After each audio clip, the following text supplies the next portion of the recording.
Hi guys, welcome back to YouTube channel. ಏನಂದರೆ ನಾನು ದಿವಸ ಸಹ ತುಳುವಲ್ಲಿ ಲಾಗ್ ಮಾಡ್ತಿದ್ದೆ. ಇವತ್ತು ಒಂದು ದಿವಸ ನಾನು ಕನ್ನಡದಲ್ಲಿ ಲಾಗ್ ಮಾಡ್ತಿದ್ದೇನೆ. ಯಾಕೆಂದರೆ ಇವತ್ತು ನಮ್ಮ ಮನೆಗೆ ಯಕ್ಷಗಾನದವರು ಬರ್ತಿದ್ದಾರೆ. ಅಂದರೆ ತುಳುವಲ್ಲಿ ಆಟದವರು ಅಂತ ಹೇಳ್ತಾರೆ ನಮ್ಮ ಆಚೆ. ಅಂದರೆ ಚಿಕ್ಕ ಮೇಳ ಮನೆ ಮನೆಗೆ ಬರ್ತಿದ್ದಾರೆ.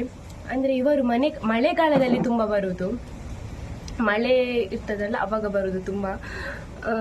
ಇವತ್ತು ನಾನು ಲಾಗ್ ಮಾಡಲಿಕ್ಕೆ ಇರಲಿಲ್ಲ, ನನಗೆ ಹುಷಾರಿಲ್ಲ, ನನ್ನ ವಾಯ್ಸ್ ಸಹ ಚೇಂಜ್ ಆಗಿದೆ, ಜ್ವರ, ಶೀತ, ತಲೆನೋವು ಎಲ್ಲ ಉಂಟು. ಆದರೂ ಸಹ ಲಾಗ್ ಮಾಡ್ತಿದ್ದೇನೆ. ಅಂದರೆ ನನ್ನ ಸಬ್ಸ್ಕ್ರೈಬು ಆಗ್ತಾನೆ ಇಲ್ಲ. 93 ಸಬ್ಸ್ಕ್ರೈಬ್ ಅಲ್ಲೇ ನಿಂತ್ಕೊಂಡಿದೆ. ಎಂತಂತ ಗೊತ್ತಾಗ್ತಿಲ್ಲ ನನಗೆ. ಒಂದು 1K ಆದರೂ ಸಹ ಆಗಬೇಕು ಅಂತ ನಾನು ತುಂಬ ಆಸೆ. ಸಬ್ಸ್ಕ್ರೈಬ್ ಗೊತ್ತಿಲ್ಲ, ಸಬ್ಸ್ಕ್ರೈಬೇ ಆಗ್ತಿಲ್ಲ. ತುಂಬ ಬೇಸರ ಆಗ್ತಾ ಉಂಟು. ಎಂತ ಎಲ್ಲ ಒಂದು ಅನ್ನದ ಸಹಾಯದಿಂದ ನಾವು ತರ್ತೇವೆ. ಅಂದರೆ ಒಂದು ಎಲೆ ಅಡಿಕೆ ಆಗಲಿ, ಕಾಯಿ ಆಗಲಿ, ಹಣ್ಣು ಆಗಲಿ, ಹೂವು ಆಗಲಿ, ತೆಂಗಿನಕಾಯಿ ಆಗಲಿ, ಇದೆಲ್ಲ ಇಡಲಿಕ್ಕೆ ಉಂಟು. ಬಾಳೆ ಎಲೆ ಉಂಟಲ್ಲ, ಅದರ ಮೇಲೆ ಇಡ್ತಾರೆ. ಅದು ನಾನು ಯಾವುದೆಲ್ಲ ಇಡ್ತಾರೆ ಅಂತ ಮತ್ತೆ ನಾನು ವಿಡಿಯೋ ಮಾಡ್ತೇನೆ. ಆದಮೇಲೆ ಇದು ಅವರು ಚಾವಡಿಯಲ್ಲಿ ಯಾಕೆ ಮಾಡ್ತಾರೆ, ಮನೆಯ ಚಾವಡಿಯಲ್ಲಿಯೇ ಯಾಕೆ ಆಡುವುದು ಅಂತ ಕ್ವಶನ್ ಬರ್ಬೋದು.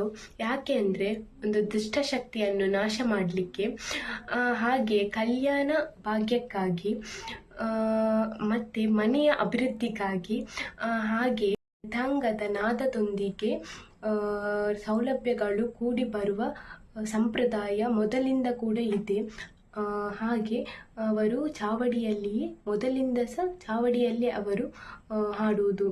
ಯಾವುದೆಲ್ಲ ಇಡ್ಲಿಕ್ಕೆ ಉಂಟು ಅಂತ ನಾನು ಹೇಳಿದೆಲ್ಲ, 2 ತೆಂಗಿನಕಾಯಿ, 6 ಎಲೆ, ಮತ್ತು ಅಡಿಕೆ, ಬಾಳೆಹಣ್ಣು, ಹೂವು, ಅಗರಬತ್ತಿ, ಹಾಗೆ ಕರ್ಪೂರ ಆರತಿ, ಇದೆಲ್ಲ ಇಡ್ಲಿಕ್ಕೆ ಉಂಟು. ಹಾಗೆಯೇ ಇದು ಬಾಳೆಯ ಎಲೆ, ಅದಕ್ಕೆ ಅಕ್ಕಿಯನ್ನು ಹಾಕ್ಲಿಕ್ಕೆ ಉಂಟು. ಅದು ಅವರು ಬರುವಾಗ ಒಂದು ಸೇರು ಹಾಕ್ಲಿಕ್ಕೆನಾ ಅಂತ ಗೊತ್ತಿಲ್ಲ, ನಾನು ಅಮ್ಮ ಹಾಕುವಾಗ ಹೇಳ್ತೇನೆ.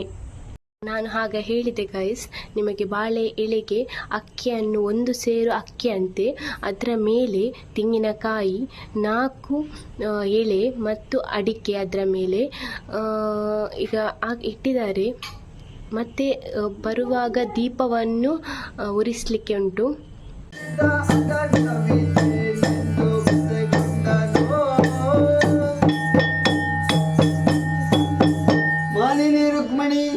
ಏನು ಕಾರಣ ಬಂದೆ ನೀನತಿದು ಗುಡದಿಂದ ಸಾನುರಾಗದಲ್ಲಿ ಬಂದಂತಹ ವಿಚಾರವನ್ನು ಹೇಳಿದ್ರೆ ನೆರವೇರಿಸಿ ಕೊಡ್ತೇನೆ. ಹೇಳು.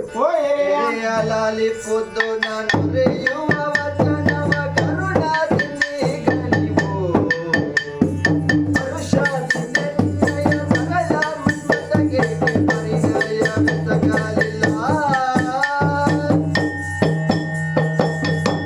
ದಾಂಪತ್ಯ ಜೀವನದಲ್ಲಿ ಒಬ್ಬ ಕುವರನನ್ನು ನಾನು ಹಡೆದಿದ್ದೇನೆ. ಹೌದು, ಮನ್ಮಥ ಸಣ್ಣ ಹುಡುಗನಲ್ಲ, ಹೆಗಲೆತ್ತರಕ್ಕೆ ಬೆಳೆದು ನಿಂತಿದ್ದಾನೆ. ಈ ಸಲ ಅವನಿಗೆ ಒಂದು ಮದುವೆ ಮಾಡಿದ್ರೆ ಸರಿ, ಒಳ್ಳೆಯದು. ಸಮಯೋಚಿತವಾಗಿ ತಾಯಿಯಾಗಿ ನಿನ್ನ ಜವಾಬ್ದಾರಿಯನ್ನು ತಿಳಿಸಿದ್ದಿ. ಆದಷ್ಟು ಶೀಘ್ರದಲ್ಲಿ ಹೆಣ್ಣನ್ನು ಹುಡುಕಿ ಅವನಿಗೆ ಒಂದು ಮದುವೆಯನ್ನು ಸಂತೋಷವಾಗಿ